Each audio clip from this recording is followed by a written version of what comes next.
mais qui permettra de bien comprendre ce que sont les simulations immersives, notamment dans le monde médical, et puis de façon plus générale, la simulation en pédagogie universitaire ici, et puis avec une vocation de formation continue, je crois qu'on peut le dire ici. Donc présence de l'ambulance pour l'évacuation des blessés.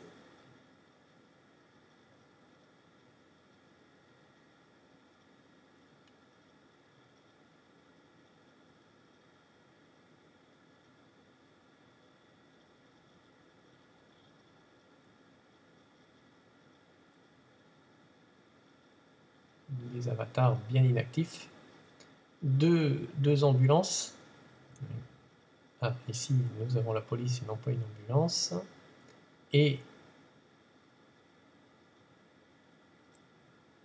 l'ambulance. Alors, tout à fait intéressant de croiser les scénarios dans des champs disciplinaires différents, mais qui, dans la vie, sont amenés à travailler ensemble, notamment ici en simulation de catastrophe.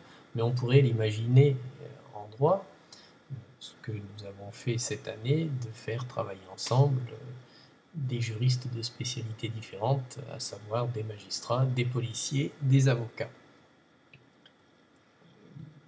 La contrainte est d'être en capacité d'écrire des scénarios pédagogiques qui soient suffisamment bien écrits pour qu'ils puissent être joués. Et puis, n'oublions pas le tutorat, la présence des tuteurs, le débriefing, l'observation, ce qui suppose d'avoir sur site des tuteurs pairs. Bien évidemment, ce sont les étudiants, mais aussi des tuteurs experts qui viendraient. Ici, on peut imaginer la présence de médecins. Alors, c'est le cas de Laurent Goutte. Je ne sais pas ici s'il y a des observateurs autres que Laurent Goutte, mais en tout cas, il y a bien une expertise professionnelle dans ce domaine.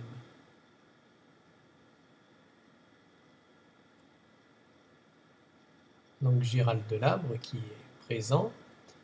Alors, bien évidemment, dans un monde virtuel, l'observateur doit se placer de façon stratégique. Ici, on a l'avatar, mais ça ne signifie pas que son champ d'observation soit à ce lieu.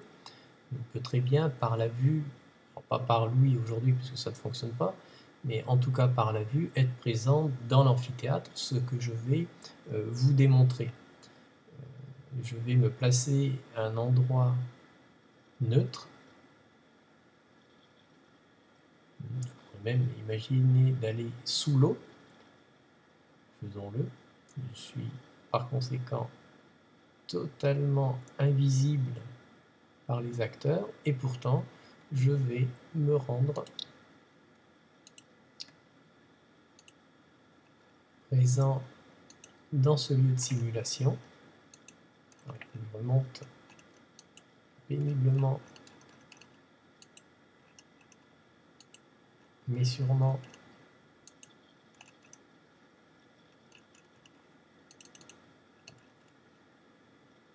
voilà.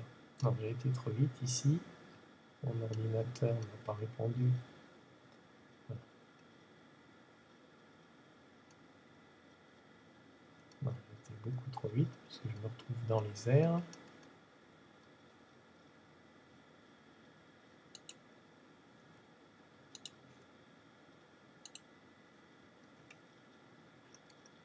Bon.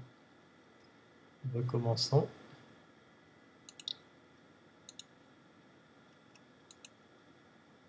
Tout est affaire de clic, mais on l'entend.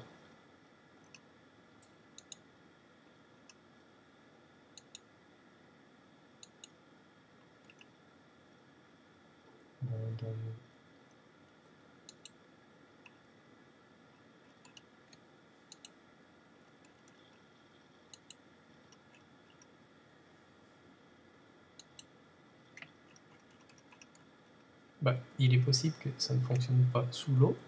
Bon, j'étais convaincu du contraire. Émergeons. nous allons nous rendre, comme je l'entendais, dans l'amphithéâtre, dans le théâtre d'ailleurs, plus qu'un amphithéâtre, et observer, non plus par ma présence avatarisée, mais bien par une présence subjective de ma vue, ce qui me permet d'observer. Donc ici, un impliqué. Donc je me rends. Bon. Par exemple, je vais suivre Gaïa 31. Il nous présente dans la fumée. Alors, on peut même, si on le souhaite, regarder tourner. Voilà. Donc on voit ici Gaïa. Et ici j'appuie sur la touche Escape. Je reviens à mon endroit. Donc en termes de situation de tutorat, je ne perds aucun instant de cette simulation sans pour autant imposer ma présence à mes étudiants, enfin aux étudiants, puisqu'ici ce ne sont pas les miens, aux étudiants, ce qui, d'une certaine façon, évite les biais de la présence de l'enseignant qui peut, à bien des égards, être perturbant dans les dispositifs de formation. Bon, suivons cet étudiant.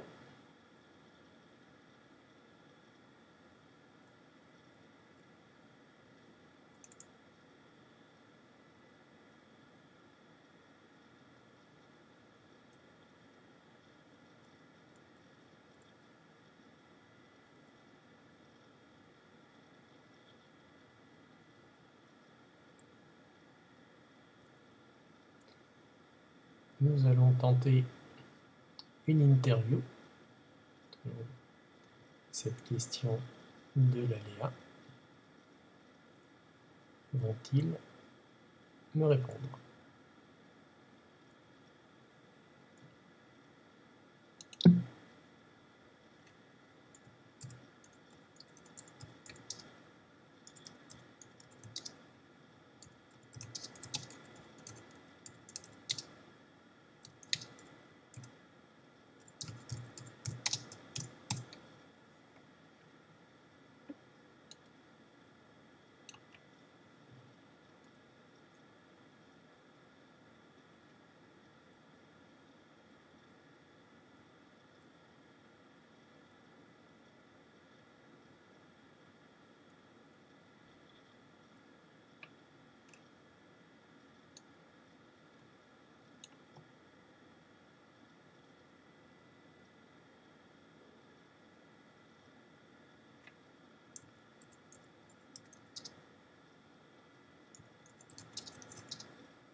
Bon, a priori, Richard Blaine n'est pas au courant du nombre de morts, de blessés, de la situation.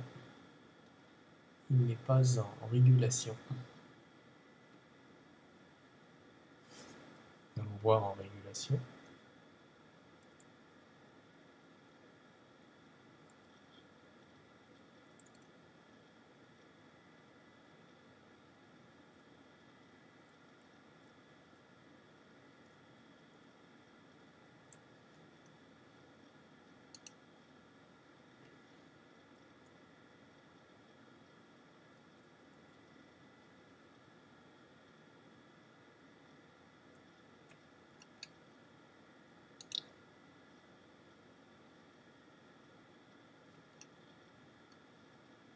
On voit ici des analyses de malades, douleur abdominale, inconscient, H60 a une douleur à la main.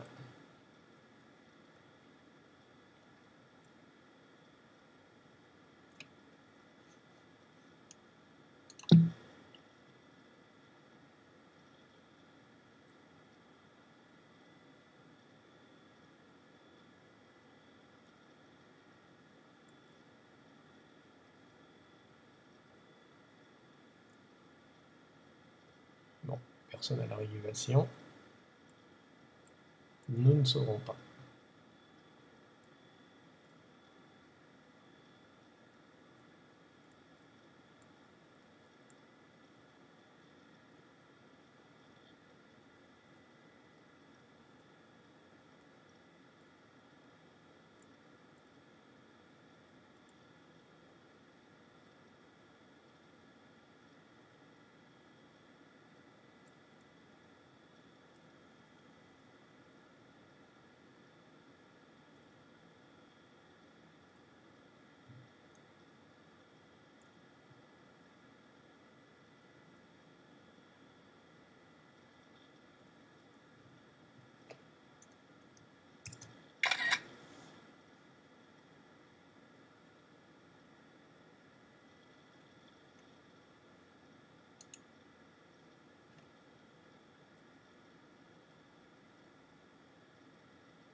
Et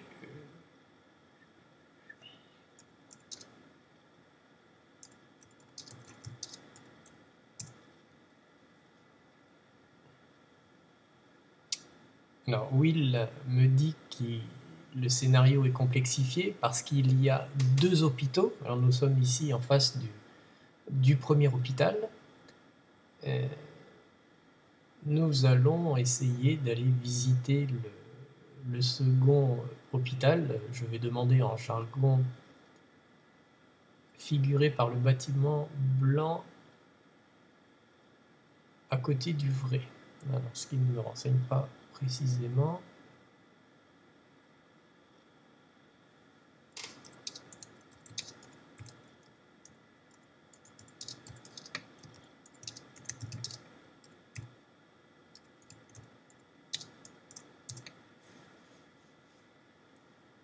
Donc je lui demande un lien de téléportation, un TP, vers l'hôpital.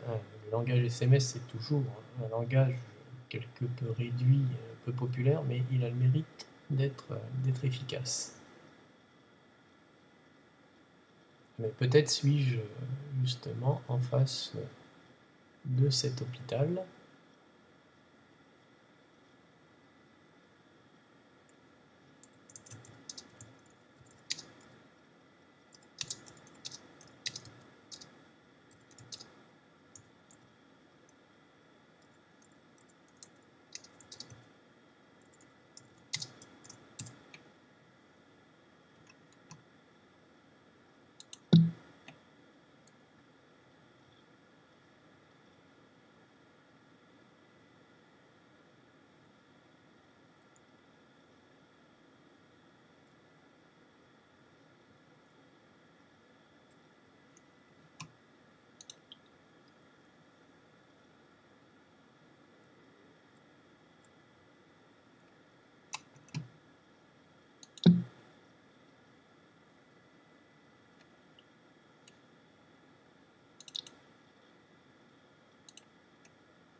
Il semblerait que Ipsman me réponde, donc attendons la partie écrite, puisqu'on voit son avatar qui est en train de taper sur le clavier.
Alors nous sommes en présence du directeur de l'hôpital, dont la fonction est de chercher des places disponibles pour accueillir les nombreux blessés. Et nous allons voir donc l'hôpital à côté qui aura à charge d'accueillir les blessés. Peut-être trouverons-nous l'autre directeur d'hôpital. Allons voir.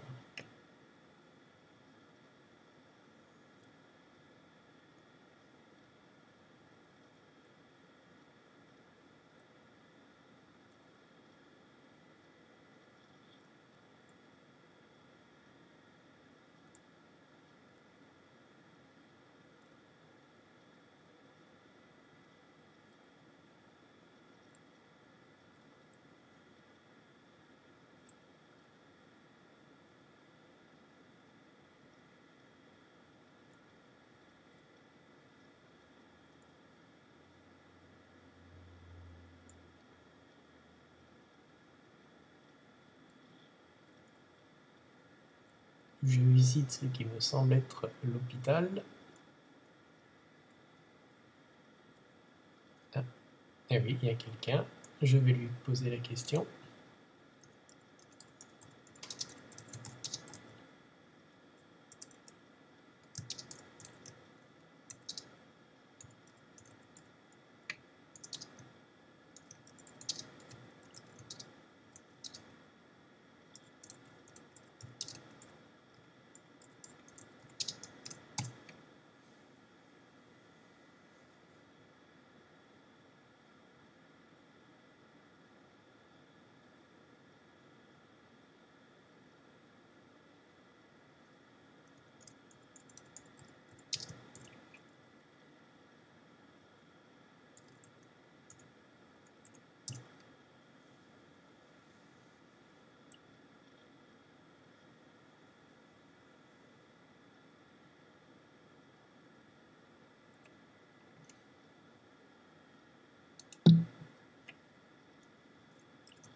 Pas de réponse d'Anab 31.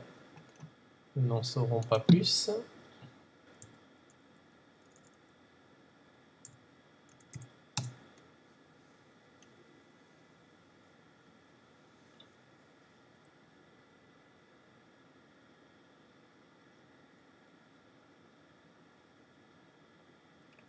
C'est aussi la difficulté de la simulation en monde immersif. C'est parfois la surcharge cognitive. Ne pas me répondre, ça ne signifie pas que cet avatar ne souhaite pas me répondre, mais il est certainement occupé à d'autres tâches et il est possible qu'il ne surveille pas le chat. Or, c'est un moyen de communication important. Mais dans cette configuration où la communication passe par la vraie vie et la simulation dans le monde virtuel, parler, gérer son avatar, prendre les bonnes décisions dans un temps restreint, mène à une forte surcharge cognitive. Donc il n'est pas spécialement surprenant que cet avatar ne me réponde pas. Bon, je vais sortir de l'hôpital. On peut toujours répondre de toute façon par chat hors de ma présence. Toujours la même question de repérage des lieux. On peut être en capacité de sortir. Un enjeu là aussi important.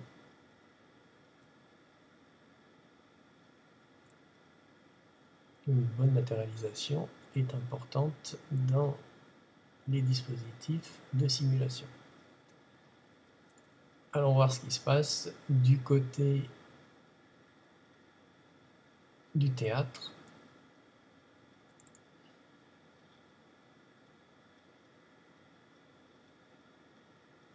Bon, Mon avatar est bien évidemment guidé par mon clavier, touche haut, bas, droite, gauche, qui nécessite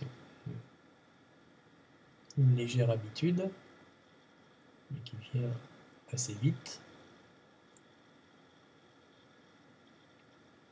Ici, je suis sur un Macintosh, j'ai un iMac et je tweete en parallèle sur Twitter avec le hashtag Simukata.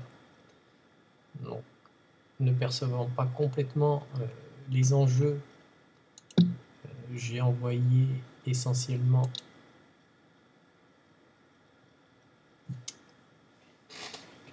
des images. Alors, je m'interrompais dans mon discours en lisant le chat personnel. Will Neapolitan, alias Laurent Goutte, me dit que le bâtiment, le deuxième hôpital, était bien le bâtiment blanc. Donc la personne que j'ai rencontrée à l'instant était bien le directeur de l'hôpital qui est là pour décider s'il est en capacité d'accueillir les blessés à hospitaliser. Donc je le rappelle, un scénario très complexe avec un nombre assez important de personnes à la simulation, et puis un scénario conçu dans la complexité, c'est-à-dire plein de blessés, des solutions, des décisions à prendre sur plusieurs hôpitaux, la régulation, la préfecture, une situation, me semble-t-il, proche de la réalité. Mais nous aurons l'occasion de réaliser une interview avec Laurent Goutte qui nous donnera tous les détails de cette simulation, car il nous manque quelques éléments pour en comprendre l'intégralité de cette complexité. Mais sachant que nous avons procédé à des captations vidéo, nous pourrons faire un montage et donner la logique de ce travail pédagogique de simulation immersive. Alors, le terme immersif et polysémique, beaucoup s'en emparent souvent pour parler d'une simulation sur un robot. Je pense que ce n'est pas complètement de l'immersion. L'immersion suppose de s'immerger dans un univers 3D piloté par un logiciel. L'utilisation des petits robots, petits ou grands d'ailleurs, puisqu'il y a des robots pour les sages-femmes, c'est de la simulation, mais ce n'est pas de l'immersion au sens où je l'entends dans la définition de mon travail. Voilà Will Neapolitan, qui a son habitude à les traces sanglantes, ce qui est assez rigolo. Donc je vois que Will entame le dialogue.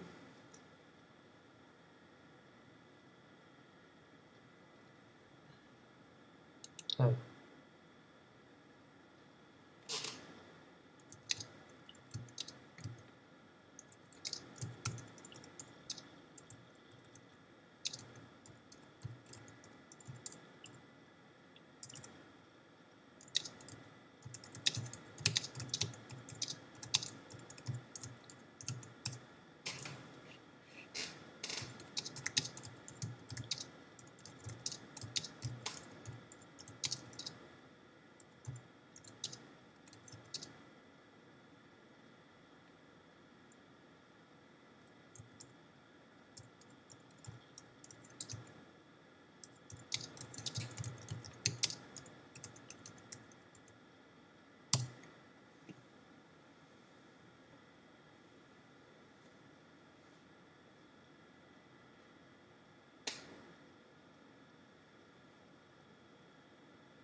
Alors après la simulation, comme dans toute simulation, on le voit dans le chat ici, Laurent Goutte dit que nous allons débriefer le troisième groupe, et un élément important de la simulation, c'est la question du débrief.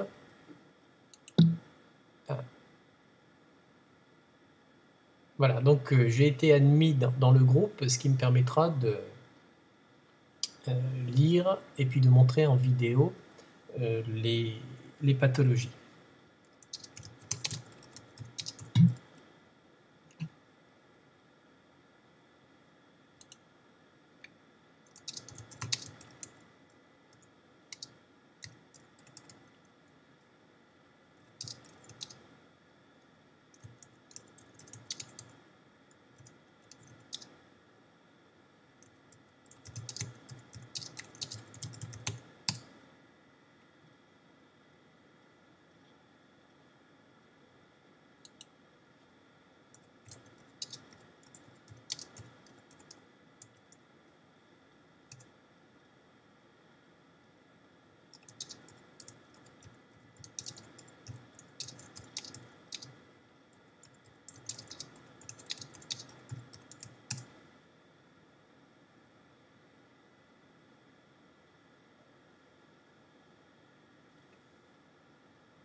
Donc je vais, maintenant que les droits m'ont été accordés, montrer quel est l'enjeu de simulation, à savoir être en capacité de déterminer quelles sont les pathologies. Donc ça, c'est un élément de scénario, mais strictement disciplinaire, que seul un médecin peut comprendre. Donc je vais me contenter de cliquer pour que l'on voit. Bon, quelques petits soucis.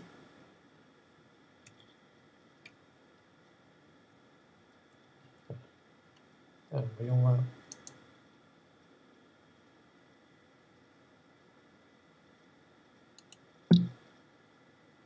Non.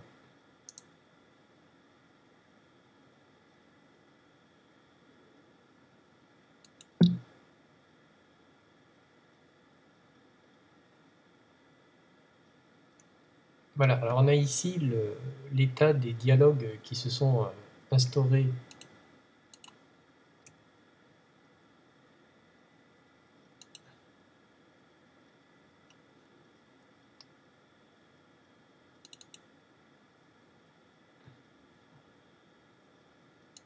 je vais prendre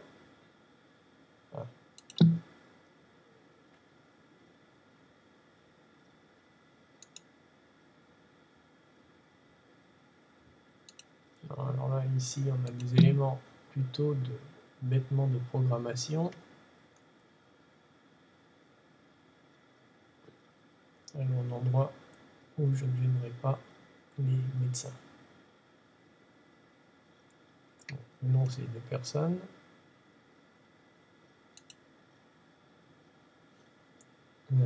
Voilà. Donc, Toti-Paul a une douleur au poignet.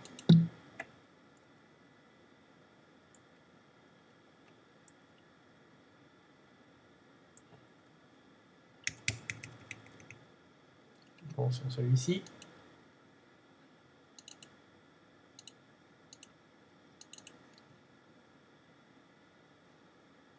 Il faut que j'annule. Voilà. C'est toujours la question du manipulatoire. J'apprends en même temps que je filme. Voyons voir quel est l'état de ce malade. Enfin, de ce blessé plus que malade d'ailleurs. Alors, le 35A, TC avec embarrure anisocorie G6 et il s'appelle Hugon Noël. Les médecins traduiront cette pathologie, bon, je le dis, nous sommes ici dans une dimension strictement disciplinaire, donc le médical. Au niveau de juriste, je suis dans la stricte incapacité de savoir si c'est grave ou pas. Mais disons que ce n'est pas très important en ce qui me concerne. Voyons voir celui-ci, couvert de sang, pâle,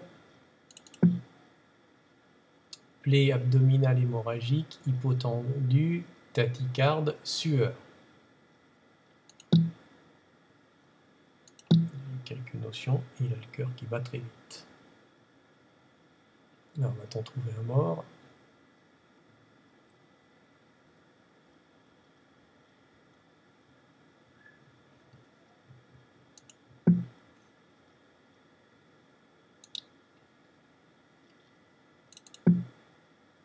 Dyspnée, angoisse, HD stable, saturation 98%, AA, N-Gold. Bon, ce monsieur semble plus choqué que réellement malade. Là où il y a de la fumée, il est possible qu'on trouve des morts.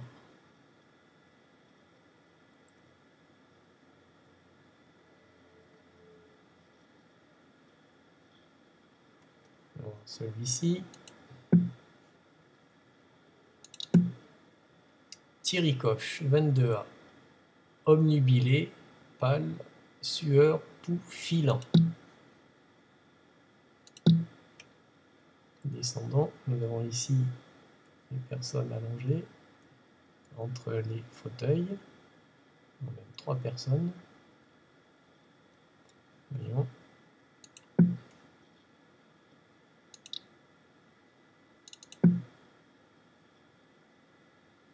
Je n'ai pas le droit de voir cette note.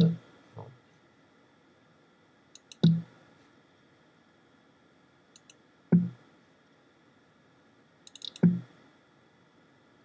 ACR pléthoracique, Audiberjoel, H20.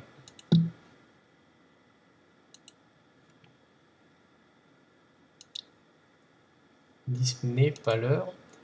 Alors, après, d'un point de vue plus revenant à la simulation, laissons le médical, on voit que l'étudiant peut copier vers l'inventaire et donc conserver ce que je viens de faire.